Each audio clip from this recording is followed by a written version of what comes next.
What's going on, everybody? Welcome back. Kentucky Blueneck with you. You know the rules. Don't be a damn rule breaker. Hit the like, hit the subscribe. Now, hope you guys are having a kick-ass freaking Saturday. Hope you're having beautiful weather wherever you are. Not excruciatingly hot, but, you know, I hope you're enjoying your day. We'll put it that way. Today is just a little odds and ends video. I'm going to talk about a couple little things quickly.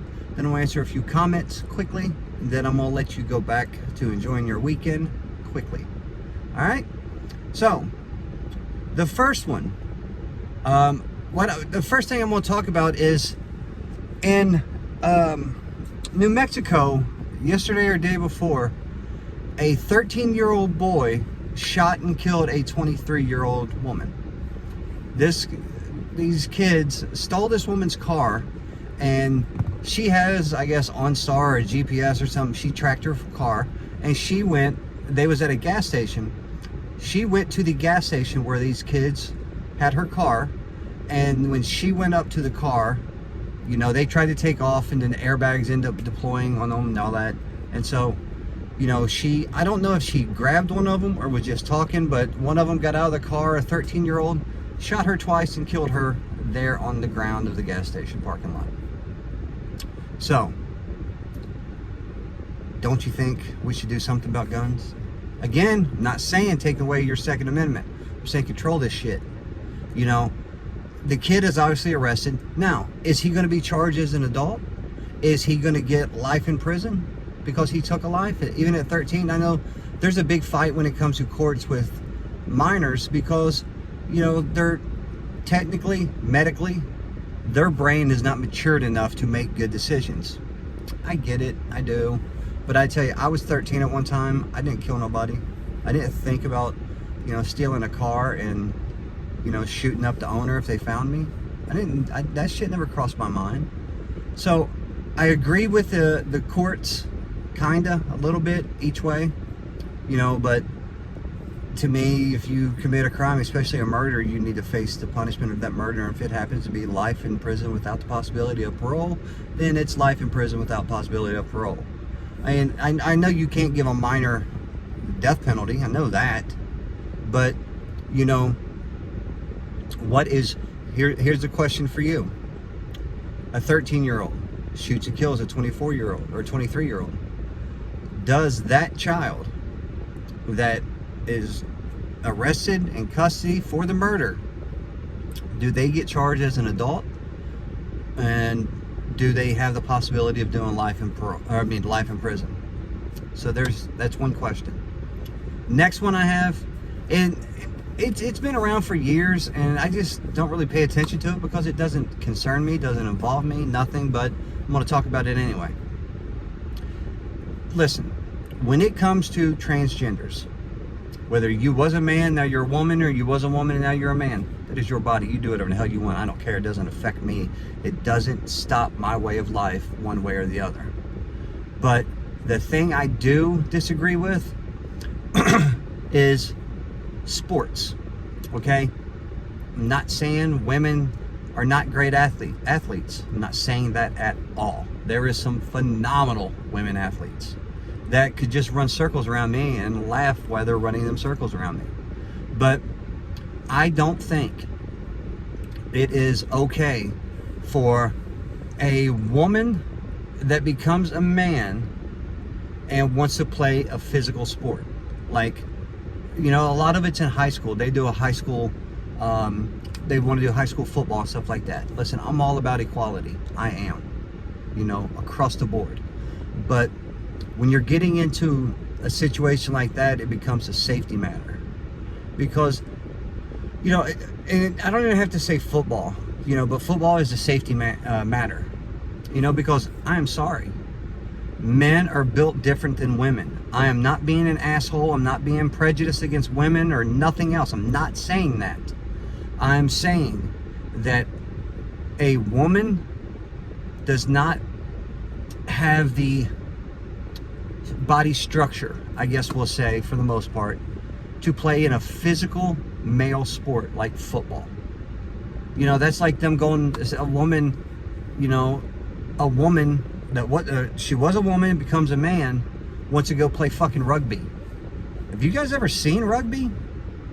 That is one of the most violent sports I've ever watched in my life. It's crazy. But, you know, I know, I think it was last year or year before, there was a man that became a woman and was in college and was a swimmer and won championships. Again, I don't think that when it comes to a competitive sport like that, to where it's, you know, using your body and strength and everything else, that it's fair. That's like, you know, a man, well, perfect example, the swimmer. He was a male swimmer through college and then dropped out of college, went to transgender surgery, went back to college as the opposite sex, as a man, or I'm sorry, as a female, and went swimming for that school and won championships. Okay, again, I'm all about equality, but you have to think about, for one, I know that if my wife said, hey baby, I'm gonna become a man and I'm gonna play in the NFL, or I'm gonna play football. Okay, well, I have a whole bunch of arguments with that conversation right there. But, you know, it's not fair. I'm not saying that they can't do it. I'm saying they shouldn't do it, because physically, listen, I'm not saying a man is better than a woman. So anybody that tries this bullshit with me, cut that shit out right now. I'm not saying that. But I am saying a man's physical form is 95% stronger than a woman. And I'm not dogging women at all, so please don't take it as I'm dogging women. But, you know, that's like, you know, Ronda Rousey. She is a badass. You know, UFC fighter. Now I think she's in WWE.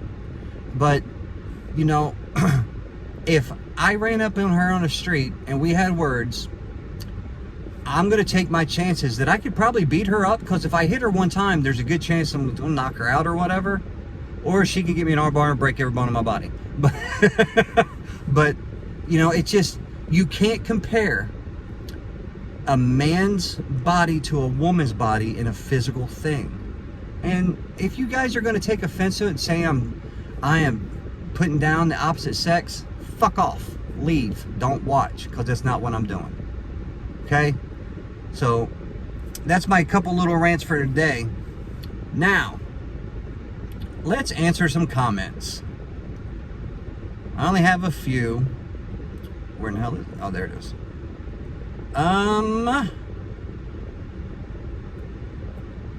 S. McCaskill said, I think the reason, now this is about Chad Bitch. I think the reason he killed those innocent boys is maybe because his wife had grown weary of the garbage he was putting her through, and she was going to leave him. I believe he killed the boys so he wouldn't have to pay child support. First part of that comment, I could see. I don't know what their marriage was like. I know that there was a lot of arguing from what their neighbor said, that he was always yelling and screaming at the kids, wife and dog. So I get that part, you know. But killed the kids so he didn't have to pay child support. No. Because in prison you still pay child support. You know how I know that? Because I did it. You know, like I said, my daughter was 4 years old when I went to prison, and I paid child support. Like, they took, you only make like $25 a month, but they took half of that, so $12.50 a month to give to her.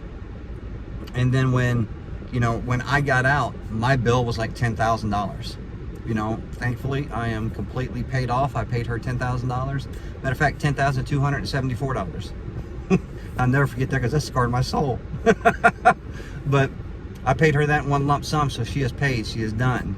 You know, but in prison, you still pay child support. If you are going through a custody, because my custody hearings wasn't done when I was still on the street. They got finalized when I was in prison. And, you know, I paid child support. So, Scott, I don't know, no one knows why he killed him, except for he's a bitch. But child support wise, they still have to pay.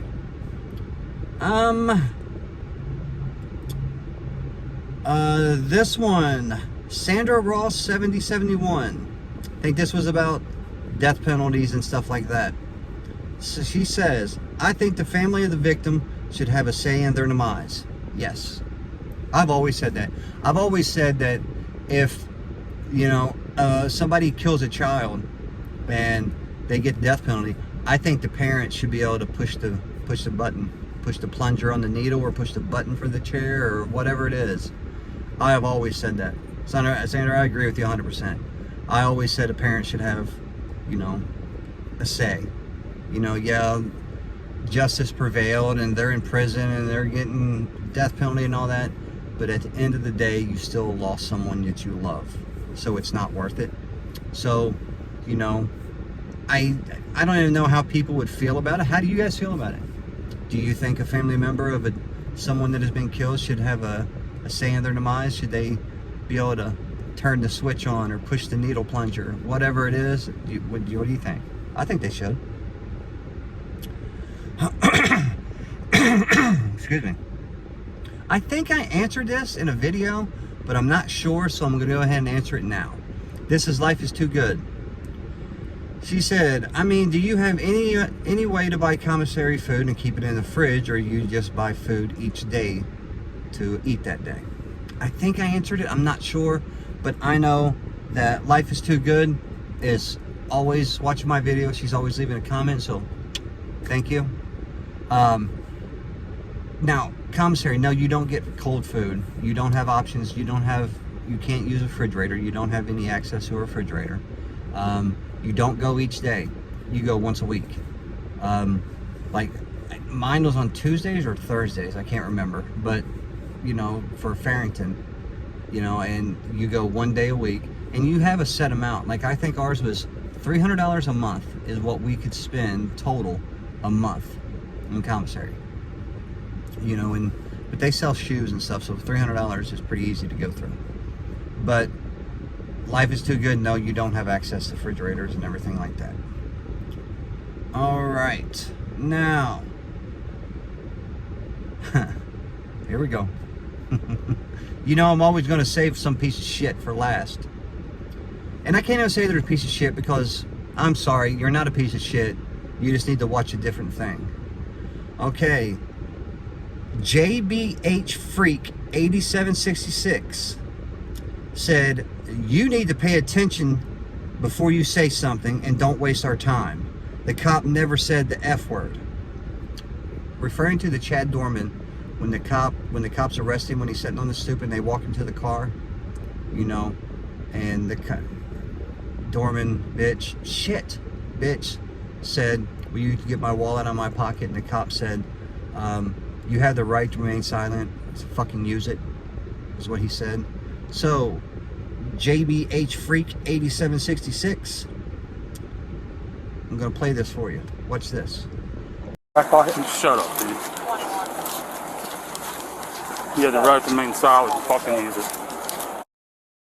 Okay, did you hear him say, fucking use it? That's him saying the F word. The F word is fucking. It's not freak, it's fucking.